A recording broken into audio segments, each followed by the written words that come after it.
నమస్తే, this is Shaurya.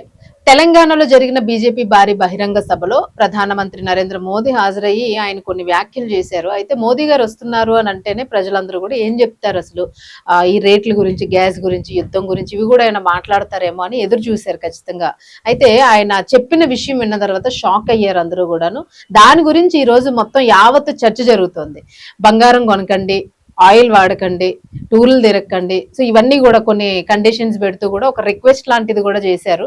So అదేంటి, అసలు నిజంగానే బంగారం కొనుక్కుంటే స్త్రీలు ఉండగలరా? ఒకవేళ కొంటే పరిస్థితులు ఏంటి, కొనకపోతే పరిస్థితులు ఏంటి, అసలు మన ఎకనామికల్ గా మన పరిస్థితి ఎలా ఉంది ప్రెసెంట్? సో ఇవి మాట్లాడదాం. మనతో పాటు సోషల్ యాక్టివిస్ట్ కృష్ణ. నమస్తే మేడం. నమస్తే మేడం, బంగారం కొనొద్దు అని అంటే ఇప్పుడు నాలంటి నేనైతే పెద్ద ఇంట్రెస్ట్ చూపించను. మీ ఫీలింగ్ ఏంటి? కొనొద్దు అని అంటే ఆడవాళ్ళు కొనకుండా ఆగగలరా? ఆగితే మీరేమంటారు? వ్యక్తిగతంగా బంగారం కొనడం కరెక్ట్ కాదు అని చెప్పి నేను ఇంతకుముందు ఎన్నోసార్లు చెప్పా. నేనే కాదు, చాలా మంది మాట్లాడారు. చాలా మంది బంగారం కొంటే విదేశీ మారక నిల్వలు తరిగిపోతాయి, అవి మనకి ఎంతో అవసరమైన వాటికి ఆ విదేశీ మారక నిల్వలు వాడాలి అని చెప్పి మనం మాట్లాడుకున్న మాట వాస్తవం. సరే, అంతా అయిపోయాక మాట్లాడటం మోడీ గారికి చెల్లుబాటు కాబట్టి ఆయన ఇవాళ వచ్చి ఈ మాట చెప్పారు. అలా కాకుండా బంగారం కొంటే ట్యాక్స్ ఎక్కువ వేస్తాం అని కానీ, లేదు అనుకుంటే పాత బంగారం మార్చుకుంటే కనుక వాళ్ళకి ట్యాక్సులు తగ్గిస్తామని కానీ తనిష్క్ వాడు పెట్టాడు. వాడిది అసలు నిజమైన దేశభక్తి అంటే పాత బంగారం మార్చిన వాళ్ళకి ప్రోత్సాహకాలు ఇచ్చాడు. అంటే అలాంటివి ఏమన్నా ఆలోచించాలి కానీ బంగారం కొనొద్దు అని చెప్పటం ఆయన స్థాయికి తగ్గదు. ఆయన చెప్పాల్సిన మాటలు కాదు. నాకు ఈ చూస్తుంటే ఏం గుర్తొచ్చిందంటే, కరోనా టైంలో పళ్ళాలు మోగించండి, దీపాలు వెలిగించండి అని చెప్పినట్టుంది. సరే, ఎనీవే ఆయనకు తెలిసినంతలో ఆయన చెప్తాడు. పాపం చిన్నప్పుడు చదువుకోలేదు, ఆయనకి ఏమి తెలియదు, తెలియనోడు తెలియనట్టు ఉండకుండా వచ్చి మాట్లాడుతుంటాడు. సరే, అది వేరు విషయం. ఇకపోతే ఆయిల్ వాడద్దు అన్నాడు. ఏ ఆయిల్ అండి? కూరల్లోక బళ్ళల్లోకి కూరల్లోకి రెండు వాడద్దు అన్నారు ఆయన. ఇప్పుడు ఈ మధ్యకాలంలో యోగాలు, మళ్ళీ పైగా ఆర్గానిక్ ఫుడ్ ఇవన్నీ చెప్తున్నట్టున్నారు. ప్రకృతి వైద్యము అవన్నీ చెప్తున్నట్టున్నారు.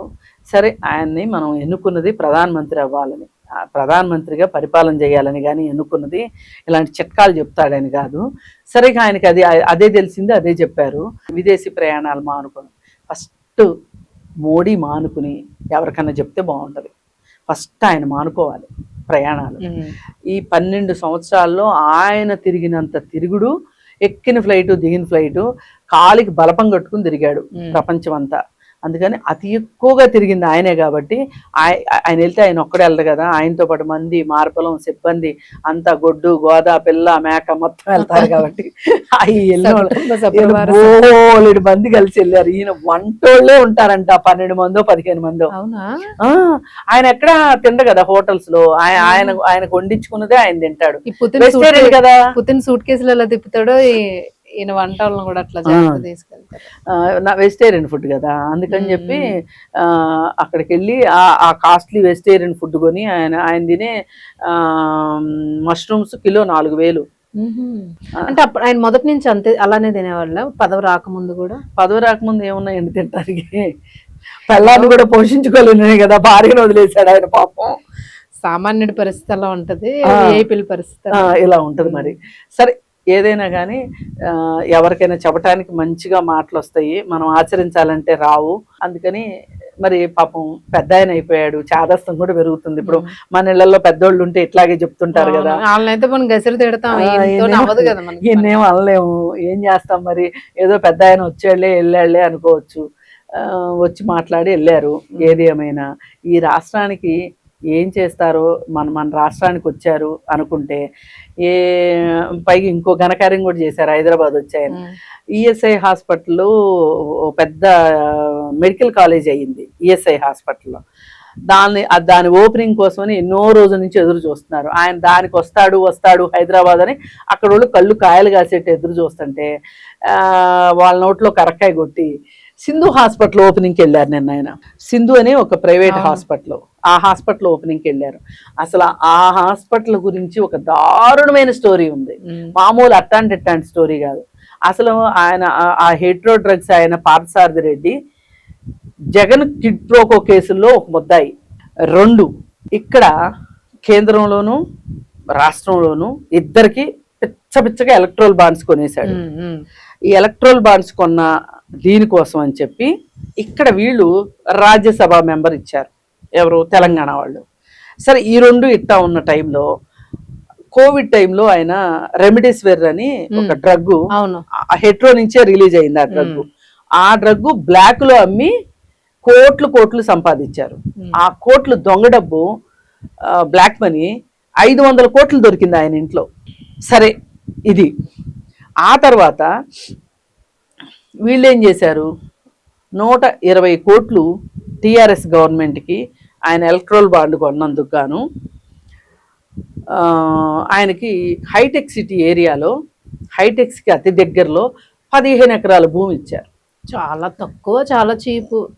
15 ఎకరాల భూమి ఎలా ఇచ్చారంటే సంవత్సరానికి 1,48,00,000 రెంట్కి లీజ్కి ఇచ్చారు. ఎక్కడైనా ఉంటే చెప్పండి మేడం, ఎవరికైనా ఇంత చీప్ కదా. సరే, ఆ ల్యాండ్ ఇచ్చేశారు, వాళ్ళ హాస్పిటల్ మొదలెట్టేశారు. సరే, ఈ లోపల ఎవరో ఒక ఆయన, నా బోటైనా మీ బోటైనా హైకోర్టులో కేసేశారు. కేసేస్తే ఆ కేసు చూసి రేవంత్ రెడ్డి గారు అన్నారు, నేను సీఎం అవగానే ఏం చేస్తానో తెలుసా, హైడ్రా. అప్పటికి ఇంకా అసలు హైడ్రా రూపుదిద్దుకోరా, నేను అది ప్రభుత్వ భూమి, అంటే పేదల భూమి, ప్రభుత్వం భూమి, నేను తీసేసుకుంటాను అని చెప్పి, చూడండి అసలు నేను ముఖ్యమంత్రి అవగానే ఫస్ట్ సంతకం అదే అన్నట్టు చెప్పాడు ఆయన ఆ రోజు. ఆ తర్వాత వచ్చిన తర్వాత ఆయనకేమి బెనిఫిట్ జరిగిందో తెలియదు, కానీ ఆయన ఏం చేశారు, ఇది మాట్లాడడం మానేశారు. మాట్లాడడం మానేస్తే హైకోర్టులో ఏమి ఇచ్చిందంటే తీర్పు, అది ఆ భూమి కేటాయింపు సరి అయింది కాదు, ప్రభుత్వం స్వాధీనం చేసుకోవాలి అని అన్నారు.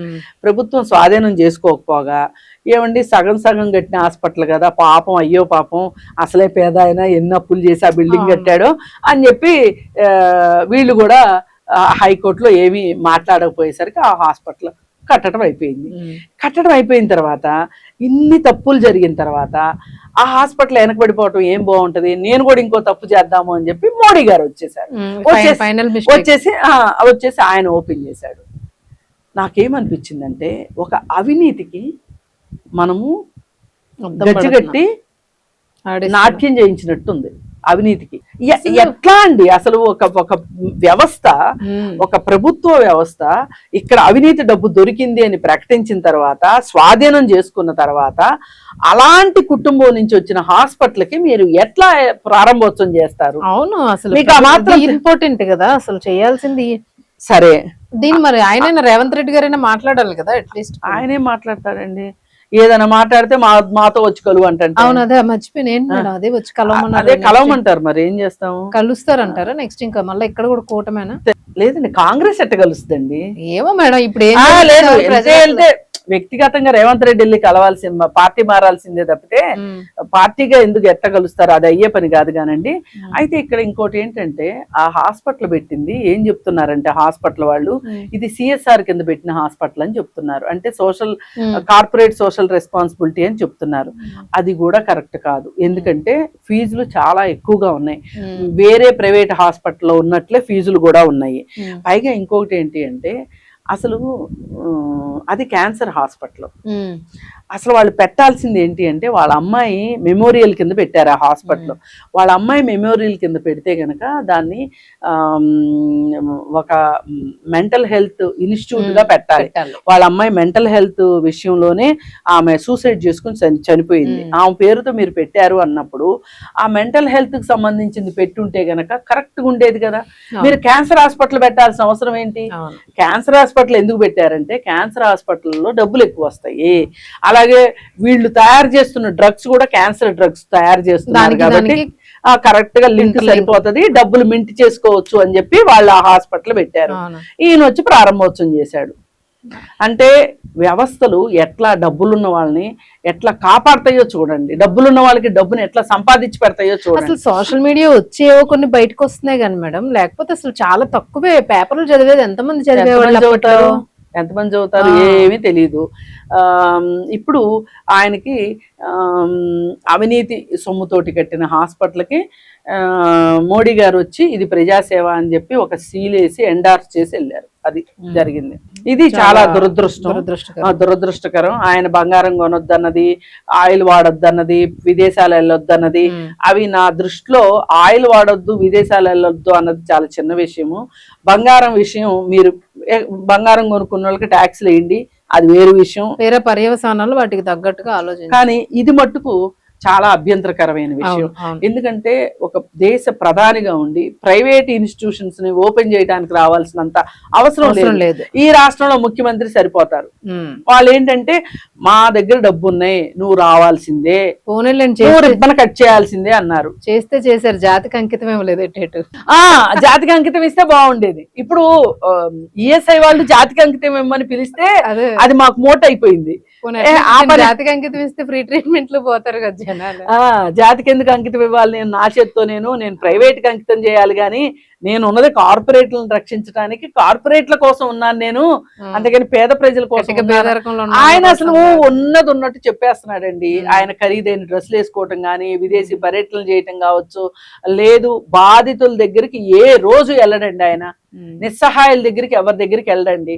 అసలు ఆ చెమట కంపు, ఆ ఏడుపులు, ఆ పెడబొబ్బులు నాకెందుకు? నాకు ఎప్పుడు వీణులు విందైన సంగీతం కావాలి, మంచి భోజనం కావాలి, మంచి వాతావరణం కావాలి, నేను మంచి బట్టలు వేసుకుని ఉండాలి, నైట్ టైం కూడా సూట్లు వేసుకుని పడుకోవాలనేది నా కోరిక. నా కోరిక ప్రకారం నేను ఉంటాను, అంతే. అలాగే ఉండండి. All the best. ఇంకేం చెయ్యలేరు కదా మరి, ఇంకా డిసైడ్ అయిన తర్వాత. Thank you madam. Thank you.